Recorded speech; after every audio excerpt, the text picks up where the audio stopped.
What do you think that people who are involved in NGOs, people who are involved in government-directed aid programs, what do you think they don't understand about markets?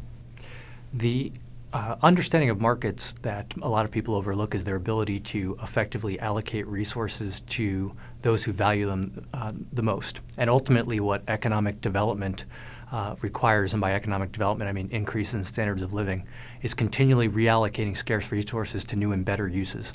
And both theoretically and empirically, markets are the superior mechanism for doing this, for allocating these scarce resources in ways that increase standards of living. Now, in places that have been devastated, sometimes for long periods of time, what is the role of markets versus governments and NGOs there? And, to the extent that governments are supplanting these other processes, how is that actively damaging? So one of the arguments for state-led humanitarian action is that in many places where there are these humanitarian crises, they're very poor, so they don't have well-developed markets. So they say you can't rely on the market mechanism. And there's two things to think about. One is that relying on markets in some cases to get them goods and services is still superior, even if they don't have well-functioning markets at the time. But on top of it, to the extent that they don't have those markets, it puts constraints on what either governments or NGOs that are aligned with government can accomplish. And those constraints are these agencies can increase certain short-term relief efforts, so things like providing water, providing shelter, providing basic health care, but they can't create economic development precisely because there's no markets to do so. At the Cato Book Forum, you mentioned the work of Bill Niskanen and Gordon Tullock in terms of talking about bureaucracy. How have the bureaucracies that are responsible for distributing and sometimes lobbying for aid, how do they frustrate the process of helping those who need it?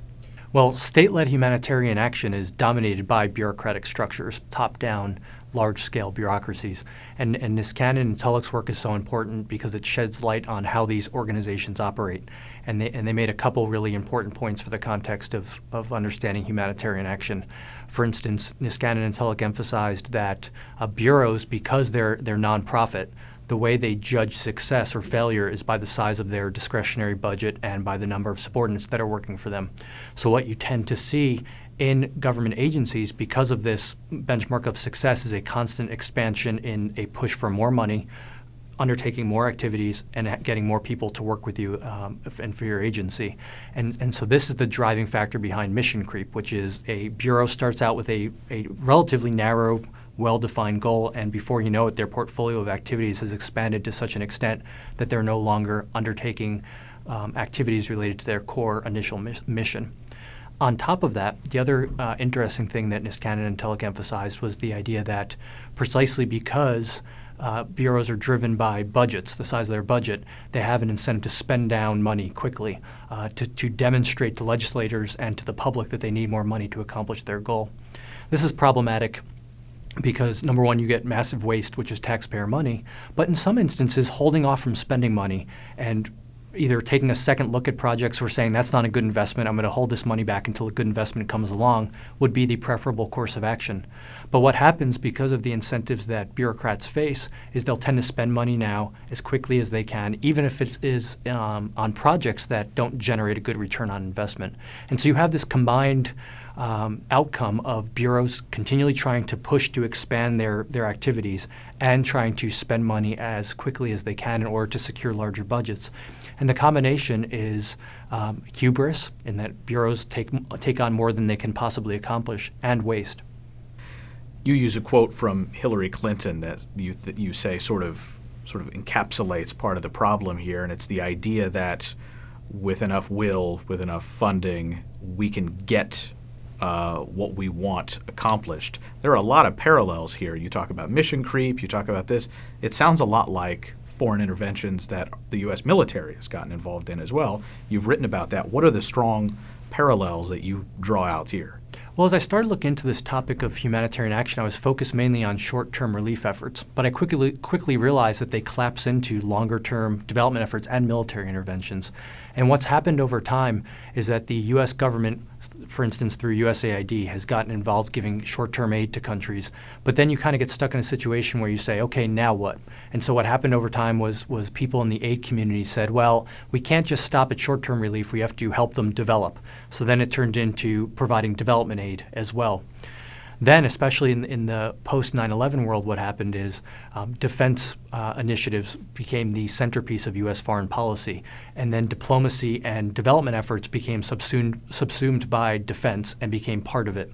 And now they're completely intertwined. The military or defense aspects dominates, so you have aid, both long-term development aid and short-term relief aid. They've become militarized.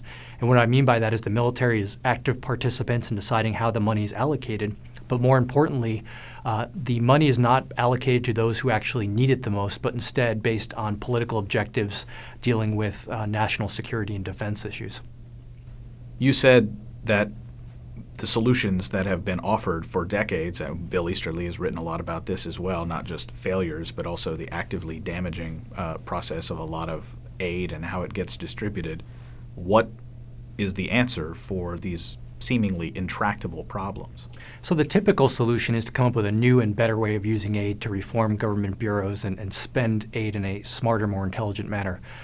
In the book, I argue that this is not possible just because it cuts against the fundamental nature of how government bureaus and government agencies operate.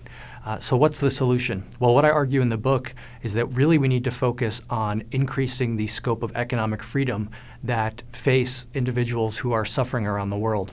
And as I wrote in my first book after war, it's difficult or almost impossible to go around the world imposing economic freedom on people through military occupation. Where does that leave us? Well, one of the things I emphasize is that we can look inward. We can look domestically within the United States and say, what policies can we undertake that will benefit individuals abroad? And the conclusion I draw is that one of the key things we can do is removing barriers to trade, both in goods and services, but also in terms of the movement of people, migration. And opening those markets to people, whether it's in agriculture, whether it is in the movement of people to the United States, is the best way to alleviate suffering in the long term. Before we started recording, we were talking about Simeon Jankoff and the Doing Business Index that has been produced for many years. How do these metrics sort of give us a picture of which countries are succeeding in developing and which aren't? Well, the idea behind the Doing Business Index is let's come up with some metric for gauging how costly it is to engage in private initiative and entrepreneurial activity by, number one, having an idea, but more importantly, acting on that idea and bringing it to life through the creation of a business and then closing of a business if it fails. And there's other important indices as well. The Fraser Institute provides the Economic Freedom of the World indice, which is quite important. And really what these indices are trying to get at is this idea of there's entrepreneurial potential throughout the world, but in some societies we see people undertaking productive, positive sum interactions which benefit both them, but also society more broadly. But in many cases, in the poorest place in the world, we don't see that. And why is that the case? And really what these indices are trying to get at is let's try to develop some metrics to understand the barriers to productive entrepreneurship in these countries.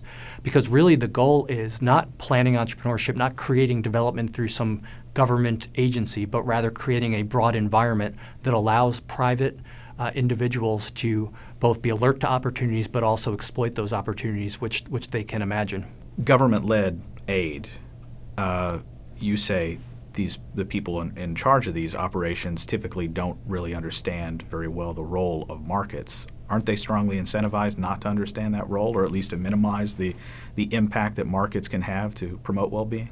Yeah, you're exactly right. I mean, the irony is that the way that the current international humanitarian aid complex is set up is through a top-down bureaucracy. So you have these massive, large-scale bureaucracies that then pass down initiatives and funding through a hierarchy. Sometimes it's contracted out to other bureaus or agencies or nonprofits.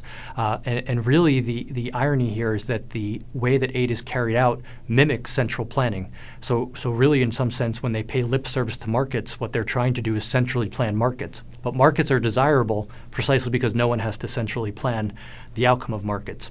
So there's this fundamental tension between advocates of markets and private initiative and efforts to centrally plan those through top-down large-scale bureaus.